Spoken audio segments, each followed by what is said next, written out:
Good morning. Good morning. Aloha. Aloha. And welcome to Unity of Kona. There we go. Oh, there we go. First of all, let's start our service this morning by stating our January affirmation, which is all together. It's a new dawn. It's a new day. It's a new year. And I'm feeling good. Good morning. Oh my gosh. I have the privilege of reading the Daily Word. My voice is really hoarse because of the bog. For today, January 28th. I might have been tempted in the past to tiptoe through life.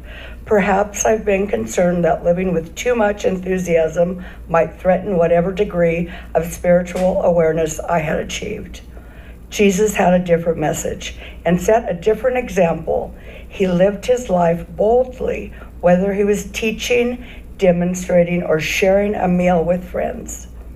He could have separated from the world for a life of quiet contemplation. Instead, he carried his radically new spiritual message into the very heart of the world in which he lived.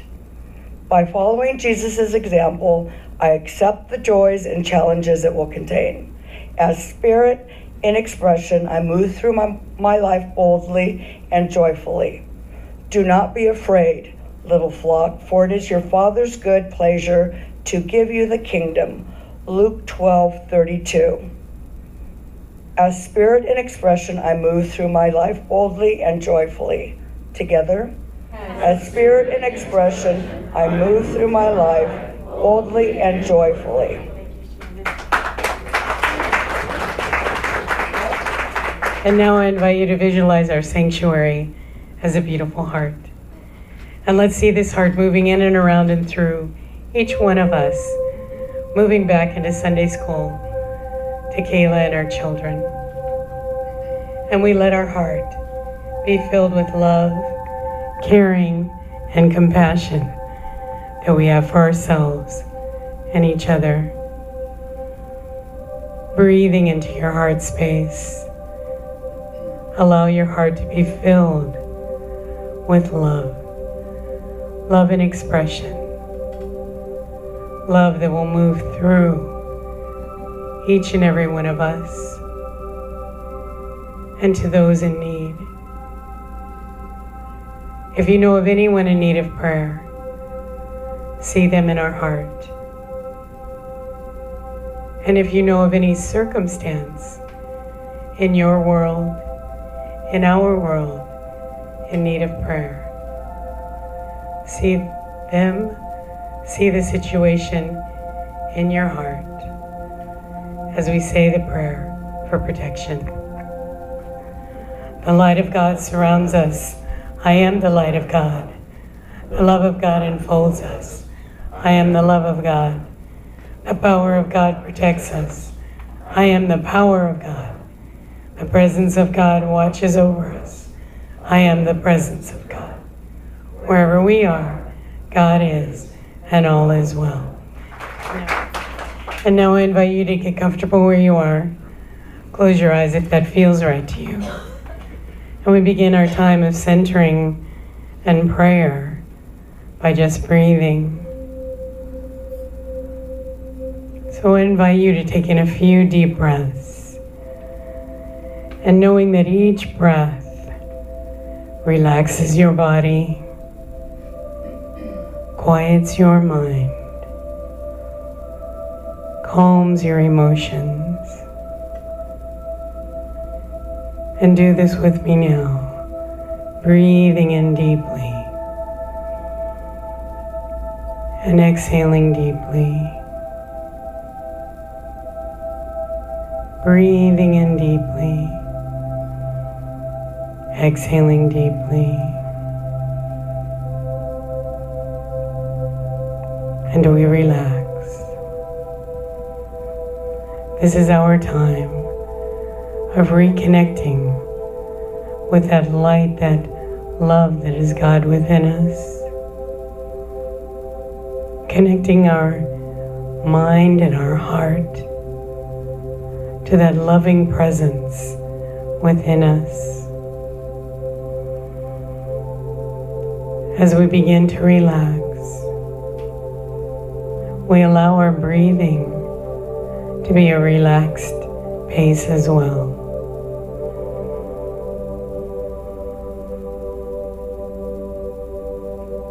We know and affirm that there is only one presence and one power active in our lives and in the universe, God the Good.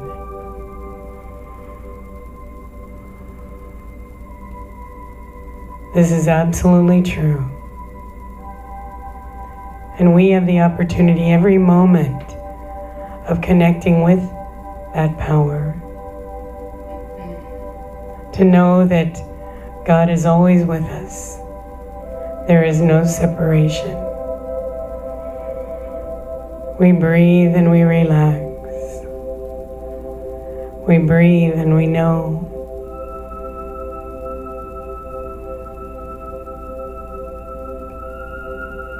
We affirm that I am God's love in expression. I am God's love in expression. And say this in your mind, in your heart. I am God's love in expression.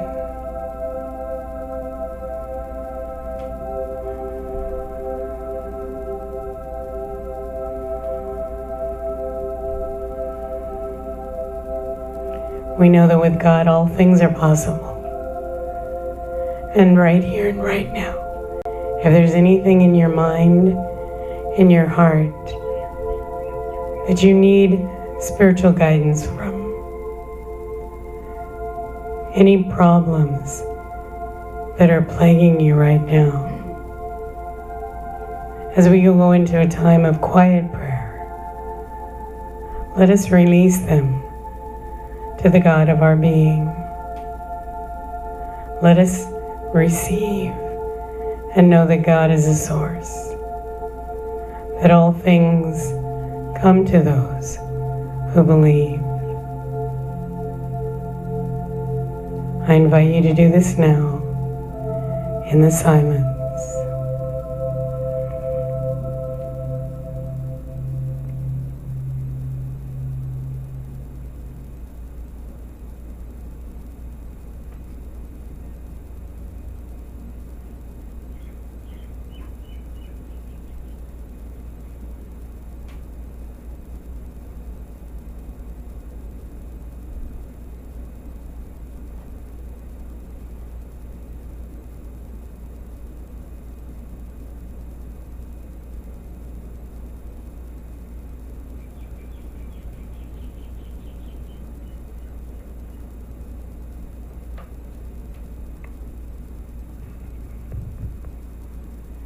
And now taking another deep breath.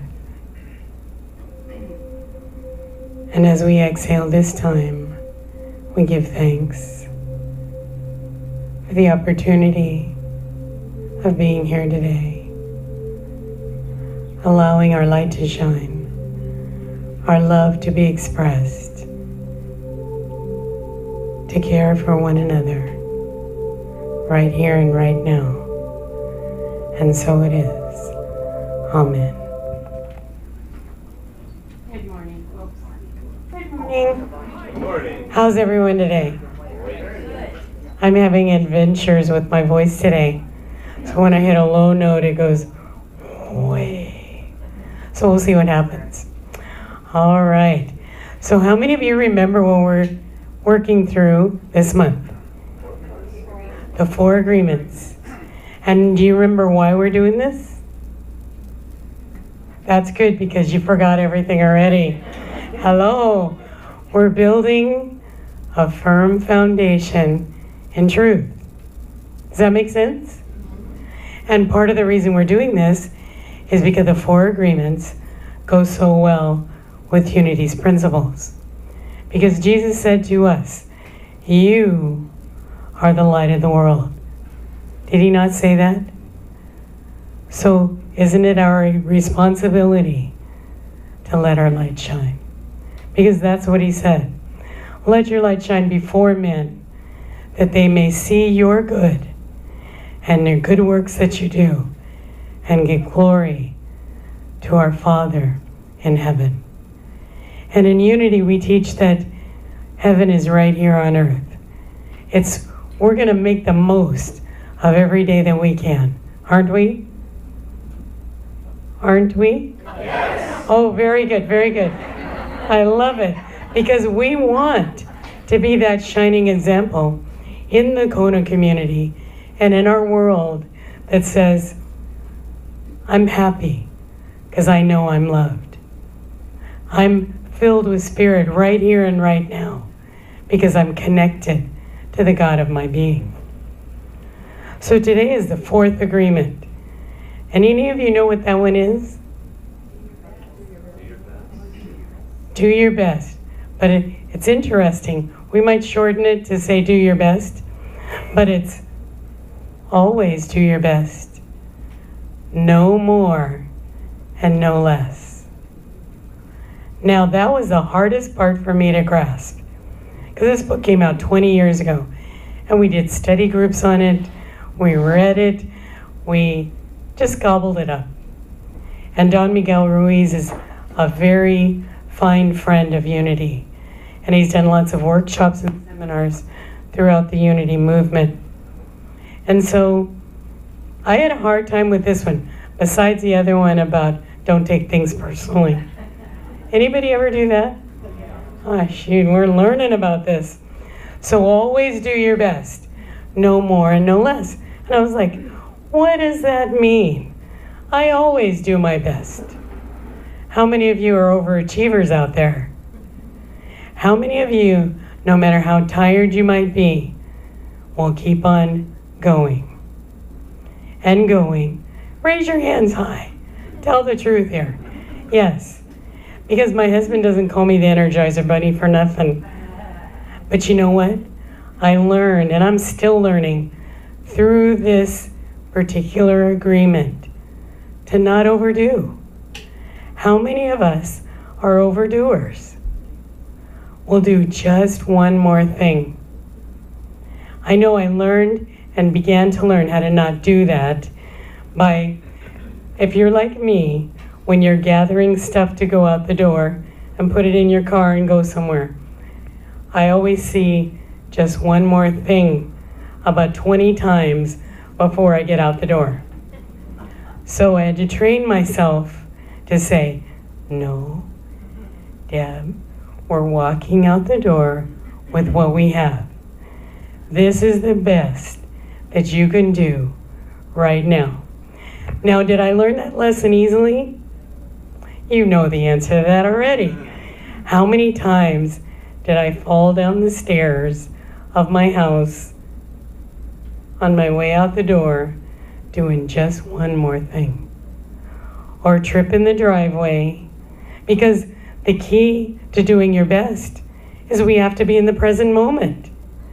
So if you're walking out the door of your house thinking about 20 things you didn't do, where are your feet? They're back in the house, Don says. They're somewhere else, but they're not attached. And one time I took this downer, and I'm telling you, I was bruised everywhere. And it's like, okay, Deb, what's it gonna take? So I had to do it a few more times before I got the idea. But the key is to learn in these moments just to do the best you can do. If you have a good night's sleep, you feel rested, you wake up filled with enthusiasm, how do you think your best is going to be? It's going to be good. But if you wake up in the morning and you had a restless night, maybe you didn't get much sleep because the roosters might be crowing all night long, or something like that, when you wake up to do your best, how good is your best going to be? Not as good as when we're rested. So we have to really define what is our best in any given moment. Because don't we change every moment of every day? So our best, if we're in the present moment, it'll be all we can do. If you have a cold or the flu, what's your best going to be? It's going to be in bed. You're going to be drinking bone broth. You're going to be having chicken soup. And hopefully you have somebody wait on you. That's the best you can do. Because you want to get well. So remember that whenever we're doing all these things, it's an adventure in life. But if we stay in the present moment, we will be able to do our best. And Don Miguel Ruiz talks about when we're absolutely doing our best, all the other agreements become stronger in us. So that means that we don't make assumptions. How many of you make assumptions? We all do it. We see someone or see something, bingo, we got a judgment about it. Don't we? Tell the truth. We do. But we're on a path of getting better and better, aren't we? And so what I learned in a 12-step program a long time ago was, I made a mistake, I'm not a mistake. Have any of you ever heard that? Yes. So that's a good mantra, a good affirmation, to know that, oops, I did it again. And so instead of condemning myself for what I might have done that wasn't correct, I just say, oh, I made a mistake. I'm still whole. I'm still well.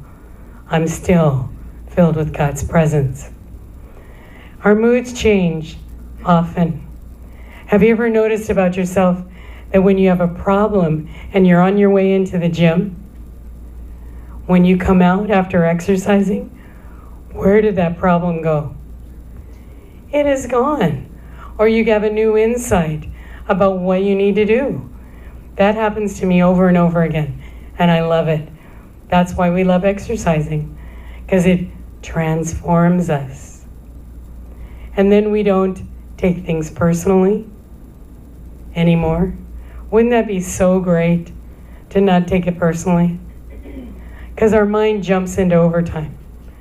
And then we absolutely want to be impeccable with our word. And the more that we do our best, the stronger we are in truth. And that's knowing that we can't really do anything wrong. Because God loves us so much that we can fall on our face and we can get back up again. And is it challenging? Absolutely. Like today, what's my prayer? God, please make my voice good. So I'm going to share with you, through this whole adventure of a health challenge, I have been uncovering and discovering incredible truths about me, my life, where I'm at. And one of them is, you probably heard me say this, and many people said this to me. A year ago when my voice went kapooey, I remember I would always say to the doctors, to everyone, I can't have surgery, I can't do anything because my life is my voice. How many of you heard me tell you that? How many of you told that back to me? What are you going to do if you don't have a voice? Well, I'm going to do something different. But how powerful is that? I can tell you many times, driving back from Waimea after taking my grandkids home, I would cry because I couldn't sing. That was the biggest thing I missed. And what I've had to learn to do is to love this voice. Am I there yet? Incrementally, moment by moment. Because it's not the voice that I've known and loved my whole life. Now we're talking life lessons are deep and powerful. But the deeper that we go, the greater the fulfillment. Do I know what my voice is going to be like? No. Did I ask my doctor a few months ago, will I get my voice back? And she says, some people do. That was hope number one. But this time when I went, I said, what do you think about my voice? And she goes, it's greatly improved. And that still wasn't what I wanted her to say. Okay, so I reel myself in and say, what's the best I can do right here? I can just tell her, I just want some secure answer in the middle of this. And she says, let's see what happens. How many of you had a parent who ever said, we shall see? Anybody have that, or a grandparent? Yes, my mom was so good at that. Whenever she said, we shall see, it meant I had to do something more. So what I did is that day after that visit, I started journal writing deeply about my voice. And what is a voice? It's our expression of God. In unity, it's our center of power. Because how do we express our thoughts? Through words. But there's a million other ways to do it. So what have I learned to do? I have more music in my life. I have more happiness in my life. And a lot more dancing. Because dancing is another way of expressing God in life. Do I pray a lot? Constantly. Do I meditate about clearing my voice? Yes, I do. But God's grace is who I am. I am not my voice. Now that's big. I'm gonna cry. Because it's taken 60, almost 67 years to say, well, I'm okay with my voice the way it is. Because I had to learn to not condemn the voice that it became. And to thank every cell of my body for working so hard to remove cancer. That's what it's about. Loving ourselves so deeply through God's presence in us. There are no boundaries. So what did the doctor say to me? It's kind of sexy. How many of you have said that to me? It's kind of sexy. And so that is what I can do as my best. When I hear my voice, to not condemn it or judge it. Because that's what I've done for a few months now. It's like, when's my voice going to come back? Okay, God, what do I need to do? Do I need to gargle more? Do I need to eat more of this? Do I need to take more of that? That's what we do, isn't it? Because that's what I think my best should be. There must be something I can do. And all I can do is love my voice as it is today. That's the best that I can do. And you know, the hard part is sometimes, because I'll be trying to have a conversation with someone, and they're like leaning in because they can't hear me or understand me. It's very frustrating. So I begin to say, this is the best I can do. What a freedom that is. Because it's God in us saying, this is what we're going to do today. You're going to try and sing, and you're going to love that frog. Because to me, it sounds like some horrible creature that's a rooster in my yard. They're terrible. And they don't even have good voices. So yesterday, it was the beginning of saying, I will not condemn the rooster for crowing. Because if I want to heal, I've got to love everything around me and everything in me. So when we want to do our best, we must remember, how am I today? Where am I today? What am I doing today? This is the best that I can do. Say that with me. This is the best that I can do today, right now. Because it's only right now. So let's say this with vim and vigor. This is the best that I can do today, right now. And that's what we want to learn to do. So we be impeccable with our word. We don't assume things. We don't take things personally. And we always do our best. No more and no less. So we need to grasp that less part too. Because sometimes we may not really want to do something right now, but we know we need to. And we listen to that voice in us that says, you're going to feel better if you do this. So I have a little mantra in my head, and Joe knows this, my husband knows this very well. Don't put it down, put it away. He lowered his head on that. It's nothing new for me. I got it from some clutter guy. But it's so important. So it's a little mantra. Because my best is if I put it away, where I got it from.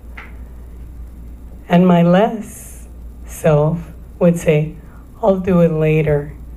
I'll get around to it. And you know that never happens. I took 4 time management classes back in the day when that was real popular. And I remember this one, I can't even remember what it was called, but they taught us that if you did something now and did it as best as you could, if you did it, it would take you 15 minutes at the most. But if you came back to do it later, it would take you a couple of hours because of all the stuff you had to go through to get it where it needed to be. So I began, this is like, when were all those things, like the 80s, we went to all those workshops. And so it's an adventure.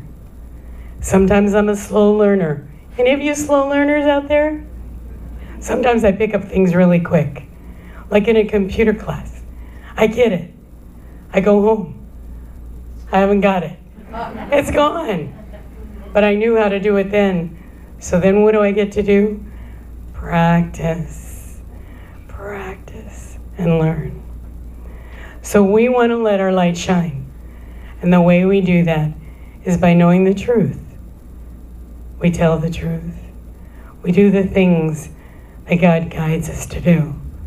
We love one another the best we know how. And that will always change. So I invite you this week just to put all those agreements to work in your life and know that your light will shine. Thank you, everyone.